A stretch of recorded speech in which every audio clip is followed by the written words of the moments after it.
the people of India, having solemnly resolved to constitute India into a sovereign socialist, secular democratic republic, and to secure to all its citizens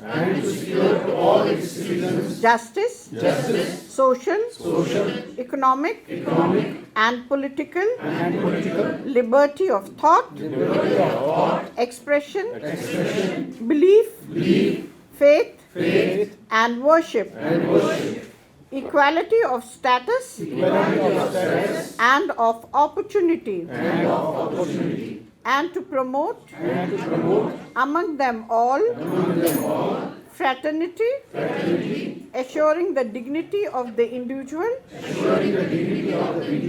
and the unity and integrity of the nation. In our Constituent Assembly,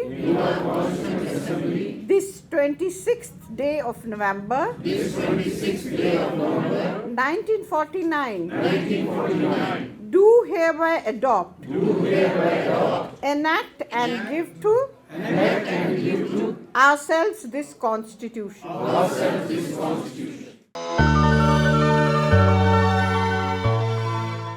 In 1922, Gandhiji put forward the idea that the future of the country should be determined only by the freely chosen representatives of the nations. Indians must shape their destiny, that only in the hands of Indians, India could become herself. Swaraj would not be the gift of the British Parliament, but must spring from the wishes of the people of India as expressed through their chosen representatives. To Gandhiji, Swaraj meant more than independence from the British. It meant both national and personal self-realization. It meant throwing off foreign ways as well as foreign rule, so that Indians could emerge as masters of their own souls as well as of their political future. It gives me immense pleasure to welcome you all. Indeed, a great moment for us to celebrate our Constitution Day.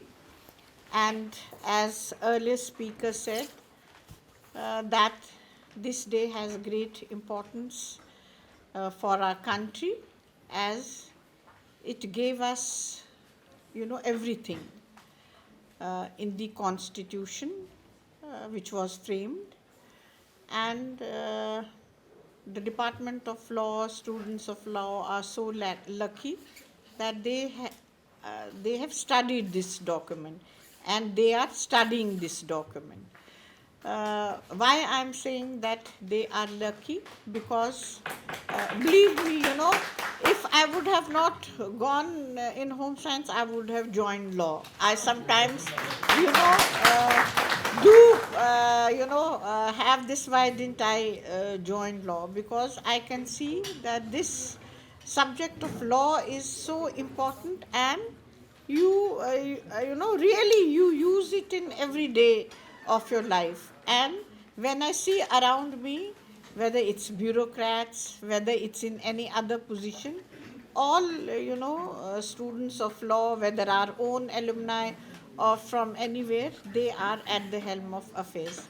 So definitely the knowledge of law, see how important it is.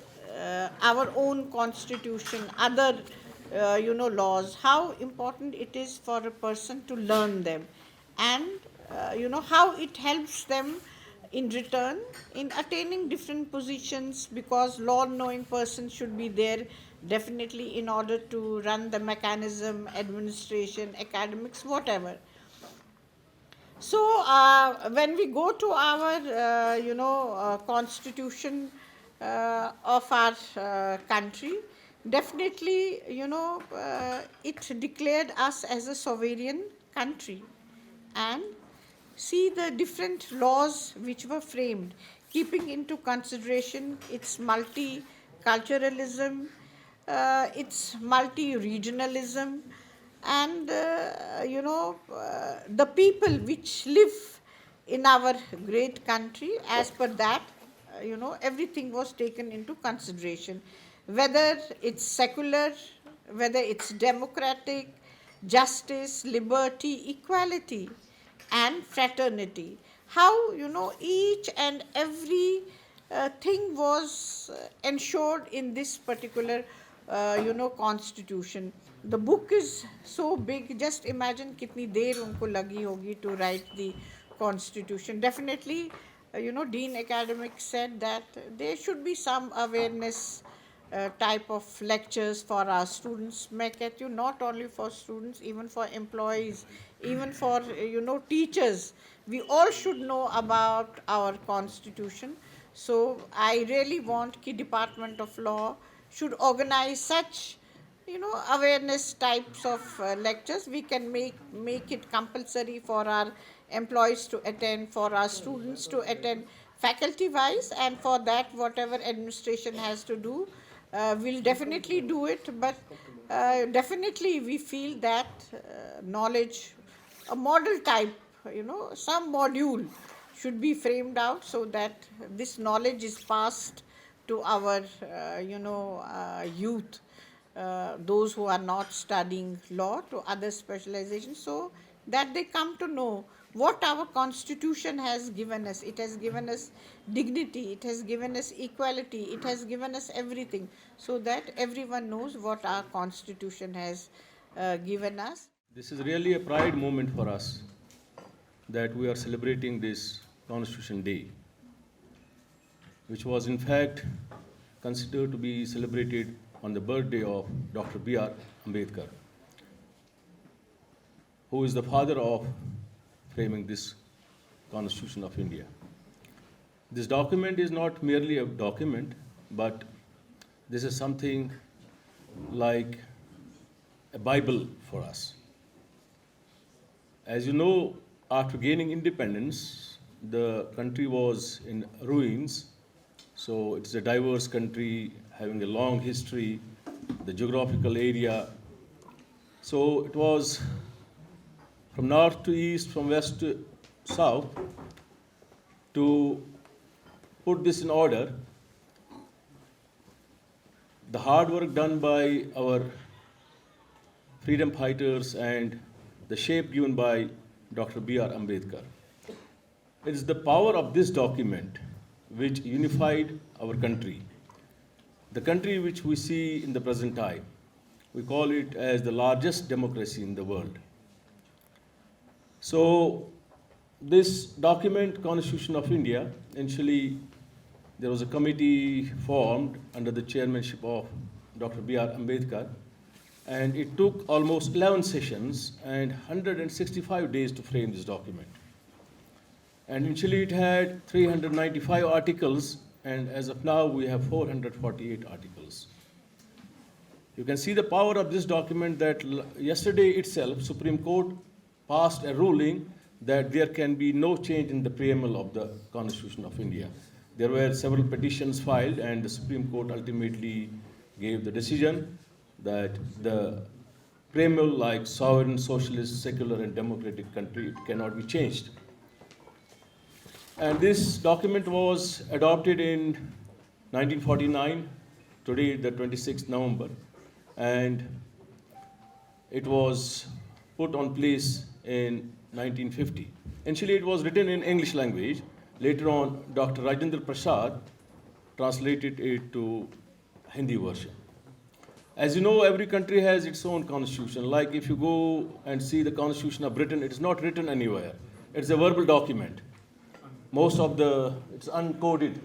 So most of the parts are uncoded. So which means you can make any changes anytime. And in fact, the historical fact is that this Constitution of Britain is not their own. It has been taken away from certain historical facts, and one such fact is in one of the libraries in Romania. They claim that it was their document. Unlike with our document, which is original and prepared here in our country, and the powerful document that as of now, which makes us the Union of States and Union Territories. You can see the diverseness of our country, the economy, the agriculture, and so many things. It puts together all the things. So we have to definitely congratulate our Department of Law and the students who have taken the lead to celebrate this day. And I remember when our university started choice-based credit system, I had put a suggestion at that time that in the open electives, the three things should be very compulsory for our students. And out of the three things, knowing this Constitution of India as a law course and the English language course and the computer science course, I suggested that time. So there have been instances where our students do opt for this. Even being from mathematics, being a student of mathematics, I am supposed to know the laws and regulations, especially Constitution of India. So it's true for all other students. So I hope that the department will come with some framework so that all the students of this university get sensitized at least for this Constitution of India, which can be put in order in this new education policy. We can have some mechanism so that we can manage to have this system in the curriculum. If we see the evolutionary stages of our living world, and then in general, and then ourselves, individuals in particular, these are really the things which govern the lifestyle and everything related to the individual, what he has to do and what he should not do.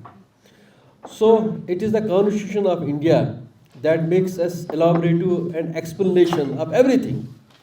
But the thing is that we have to respect it. We always respect it. We have to respect it. We have to respect it with great dignity and with great honor. And not only to respect it, but also to propagate it in such a way that not only the students of the law department, but students generally of the university and everywhere should understand actually its significance and meaning. If we see, even many people are unaware about its significance. But we being from the academic fraternity, it's important for us that we should understand it and also respect it in such a way that whosoever is within our framework should know the Constitution of the India.